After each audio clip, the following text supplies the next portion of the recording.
저와 여러분이 지금까지 살아오시면서 아마도 그 삶의 여정 중에 많은 어려움들이 있으셨을 것입니다. 또 지금도 여전히 어려움 가운데 계신 분들도 있을지 모르겠습니다. 그럼에도 불구하고 여러분들께 꼭 당부드리고 싶은 거는 찬양을 잊지 않는 분들 되시기를 축복합니다. 어떤 상황, 어떤 형편에서도 하나님을 찬양할 수 있는 것이 성도의 귀함입니다. 여러분, 찬양이 죽으면 영이 죽은 것입니다. 하나님도 찬양이 죽어버린 사람들의 인생을 어떻게 하실 수가 없는 것입니다. 성도가 어떤 형편에도 어떤 처지에서도 여전히 존귀하고 강한 것은 어떤 처지와 형편에서도 하나님을 찬양하는 사람들이기 때문입니다.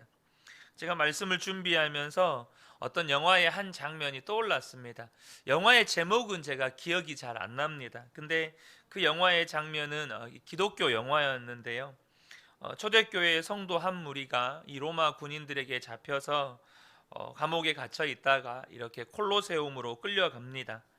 이제 곧 굶주린 사자와 호랑이들에게 잔인하게 살육당하게 됩니다.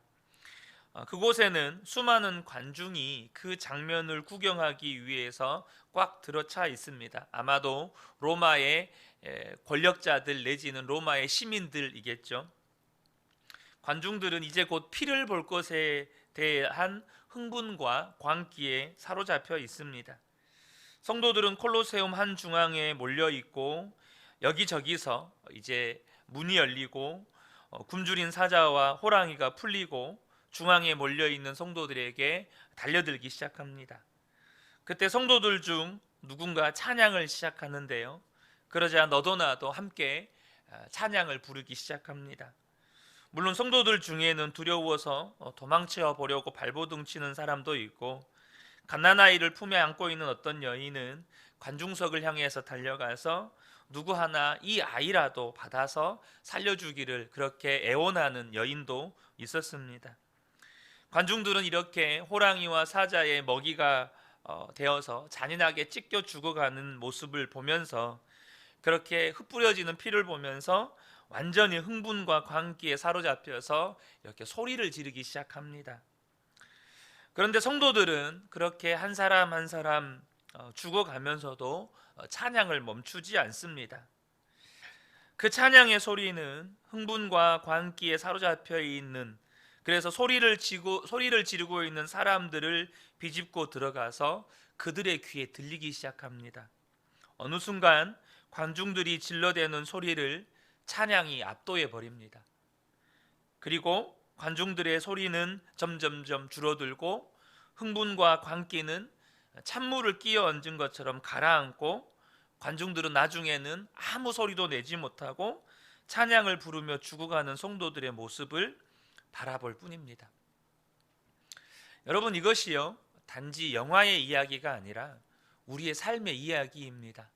마귀가 정말로 사자와 호랑이와 같은 그런 문제로 저와 여러분의 삶을 완전히 잡아먹으려고 그렇게 달려들 때, 여러분, 성도는 여전히 하나님을 바라보며 하나님을 찬양하는 것입니다. 그러면 여러분, 우리가 죽어가는 모습을 보면서 흥분과 광기에 사로잡혀서 소리를 지르고 있는 그 마귀의 세력들도 그 하나님을 찬양하는 성도의 소리 앞에서 잠잠하게 되는 것입니다. 시편 147편도 할렐루야로 시작해서 할렐루야로 끝이 나는 찬양 시입니다. 그런데 시편 147편의 기자가 우리가 하나님을 찬양하는 것이 마땅하다, 그것은 정말 좋은 일이고 정말 복 있는 일이다 라고 강조하고 있습니다. 1절을 보면요, 할렐루야, 우리의 하나님께 찬양함이 얼마나 좋은 일이며 하나님께 찬송함이 얼마나 아름답고 마땅한 일인가. 사랑하는 성도 여러분, 하나님을 찬양한 것은 우리에게 좋은 일이고 마땅한 일입니다. 우리가 심령 속에 가지고 있는 찬양은 우리의 잠든 영혼을 깨웁니다. 우리의 죽은 영혼을 살립니다.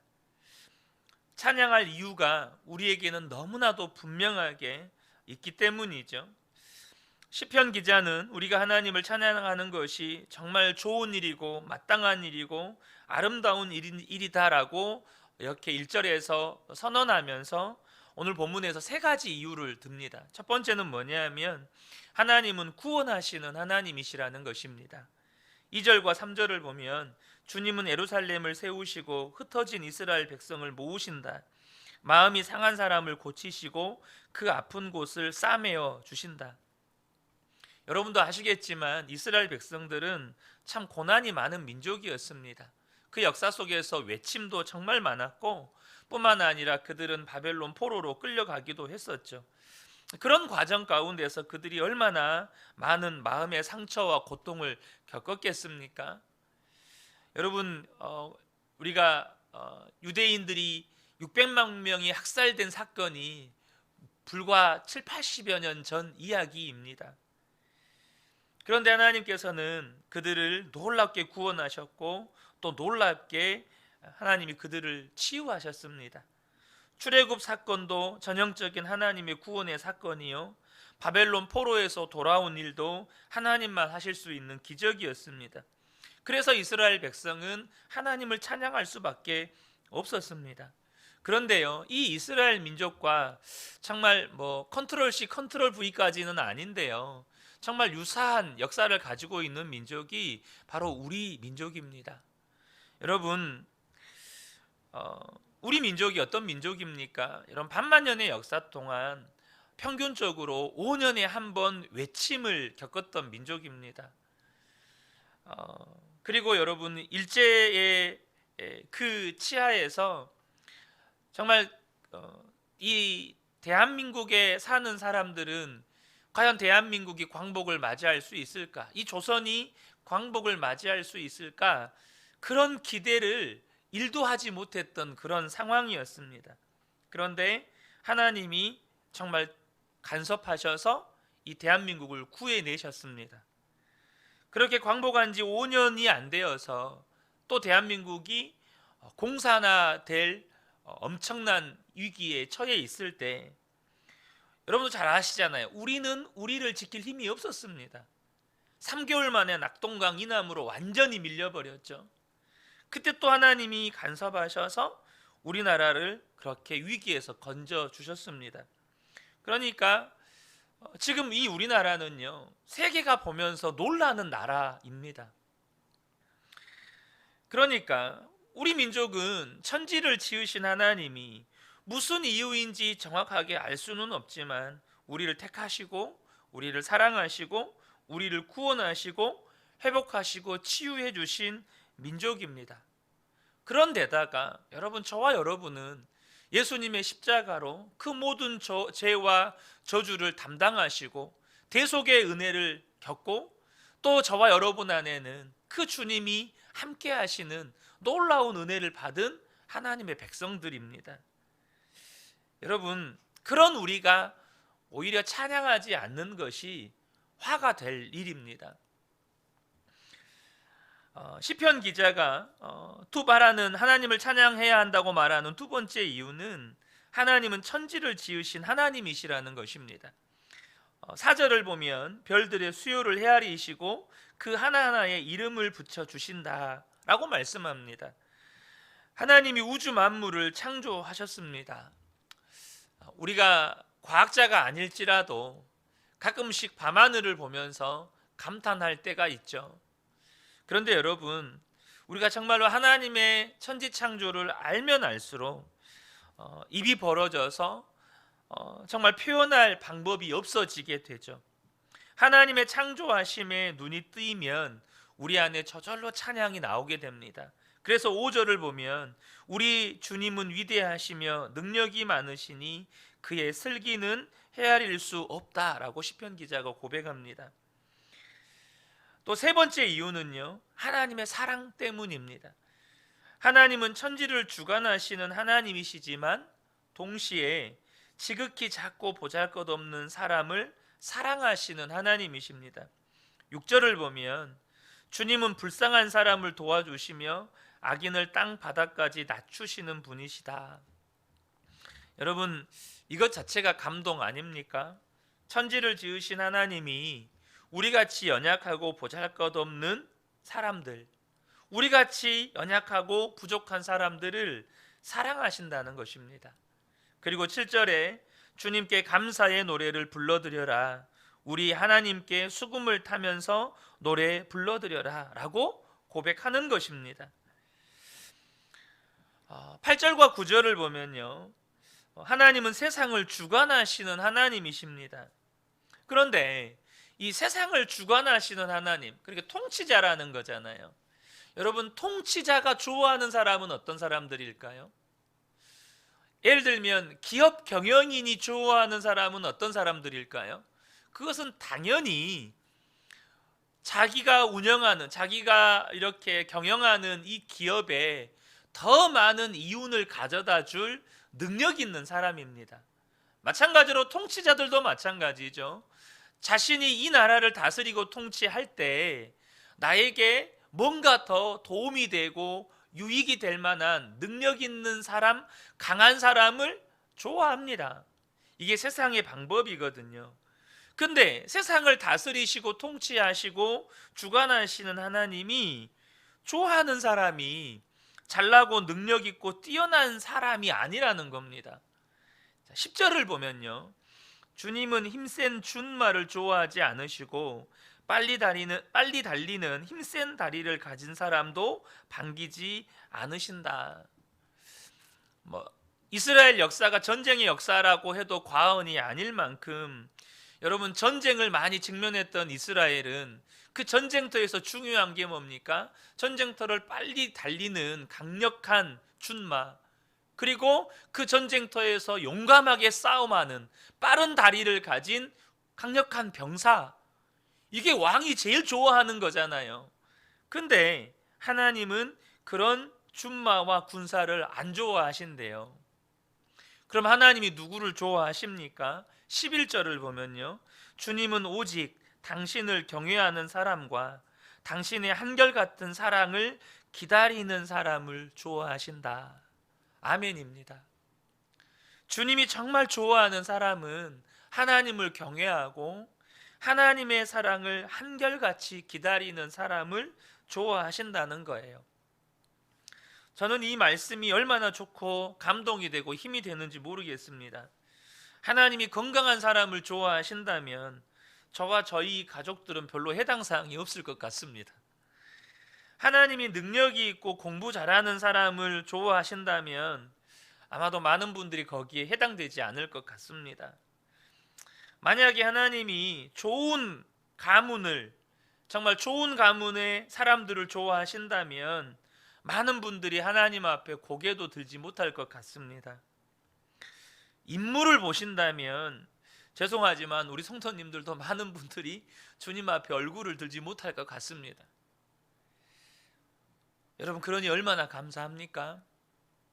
하나님이 좋아하는 사람은 인물 좋고 배경 좋고 능력이 있고 그렇게 가문 좋은 사람들이 아니고 오직 하나님을 경외하는 사람, 그리고 한결같이 하나님의 사랑을 기다리는 사람을 하나님이 너무너무 좋아하신다는 거예요. 여러분, 그 일에 자격이 없다고 못하겠다고 말하는 사람이 누가 있겠습니까? 누가 자격이 없어요. 하나님을 경외하고 하나님의 사랑을 기다리는 사람들을 좋아하신다는데 우리 중에 누가 자격이 없다고 말할 수 있겠습니까? 하나님께서 이스라엘을 택하신 이유도 여러분, 그들이 크고 강한 민족이었기 때문이 아니라 오히려 모든 민족 중에 작은 민족이었기 때문이라고 말씀합니다. 신명기 7장 7절에 여호와께서 너희를 기뻐하시고 너희를 택하심은 너희가 다른 민족보다 수요가 많기 때문이 아니라 너희는 오히려 모든 민족 중에 가장 적으니라. 여러분, 혹시 내가 이 작은 교회 안에서도 가장 작고 보잘것없는 사람일 거다, 내가 이 작은 교회 안에서도 가장 불쌍한 사람일 거다, 여러분, 그렇게 생각하는 분들이 계십니까? 기뻐하시기를 축복합니다. 왜요? 하나님은요, 그렇게 작고 연약한 사람들을 여러분 택하십니다. 그렇게 작고 보잘것없는 사람들을 주목하시고 관심을 가지시는 하나님이십니다. 여러분, 혹시 저와 여러분이 다른 사람을 대할 때 잘나고 능력이 있고 무언가 성취할 만하고 그래서 나에게 도움이 될 것 같은 사람이기 때문에 그런 사람들을 가까이 하고, 혹 내가 볼 때 별로 보잘것없고 나에게 별로 유익이 되지 않을 것 같아서 그 사람을 멀리 한다면 그 사람은 하나님의 자녀가 아닙니다. 여러분, 하나님이 왜 나를 택했습니까? 내가 보잘것없었기 때문입니다. 내가 너무너무 연약했기 때문입니다. 하나님이 돌보아 주시지 않으면 정말 딱 죽기 좋은, 하나님께서 붙들어 주시지 않으면 딱 망하기 좋은 그런 상태에 있었기 때문에 하나님이 우리를 구원해 주셨습니다. 여러분, 여기에 동의가 되지 않습니까? 여러분, 저는 저의 과거를 돌아볼 때 예수님이 저를 찾아오시지 않았다면 분명히 저는 알코올 중독자, 저희 아버지와 똑같은 알코올 중독자의 인생을 살았을 것 같습니다. 분명히 저는 저희 아버지와 똑같이 가정폭력을 행사하는 그런 무자비한 남편, 무자비한 아버지가 됐을 것 같습니다. 어쩌면 결혼도 못했겠죠. 사랑하는 성도 여러분, 왜 저와 여러분이 하나님의 택하심을 받았습니까? 보잘것없어서, 너무 약해서, 하나님이 붙들어 주지 않으면 얘는 딱 죽기 좋겠다, 얘는 딱 망하기 좋겠다, 내가 붙들어 주지 않으면 얘는 지옥 자식 될 것 같다, 아니 이미 지옥 자식인데 배나 지옥 자식 될 것 같아서 하나님이 저와 여러분을 하나님의 자녀로 택해 주셨습니다. 사랑하는 성도 여러분, 저와 여러분이 기억하셨으면 좋겠습니다. 하나님이 가장 싫어하는 것은 교만이고 이기심이고 자기 중심입니다. 여러분, 하나님의 자녀들의 뭐라고 설명할 수 없는 비밀이 있다면 그것은 약한 자를 품어주는 것입니다. 왜냐하면 하나님이 그런 약한 우리를 품어주셨기 때문이죠. 저는 우리 성도님들 안에 저는 찬양할 이유가 없어요. 여러분, 그것은 속고 있는 겁니다. 우리는 찬양할 이유가 너무너무 많습니다. 우리는 오늘 본문에서 오늘 시편의 기자는 먼저 크게 세 가지로 하나님을 찬양할 이유를 이렇게 세 가지로 이야기했지만 여러분, 그것뿐만이 아닙니다. 그것은 큰 카테고리 안에 있는 것이고요. 우리의 삶에 세밀하게 들어가면 우리는 찬양할 이유가 너무나도 많은 사람들입니다. 사랑하는 성도 여러분, 찬양이 살아있는 사람은 모든 시험을 이깁니다. 찬양이 살아있는 사람은 어떤 어려움도 극복해냅니다. 심지어 찬양이 살아있는 사람은 여러분, 우리를 대적하는 무리들도 감동감화시킵니다. 저는 우리 모든 성도님들의 심령 안에 이 찬양이 살아있어서 날마다 하나님을 향하여서 찬양하는 복된 분들이 되시기를 축복합니다. 하나님이 그걸 너무너무 기뻐하시고 찬양하는 그 인생들을 통해서 하나님은 하나님의 영광을 나타내십니다. 이 은혜가 우리 모든 성도님들께 충만하게 임하시기를 예수님의 이름으로 축복합니다. 아멘.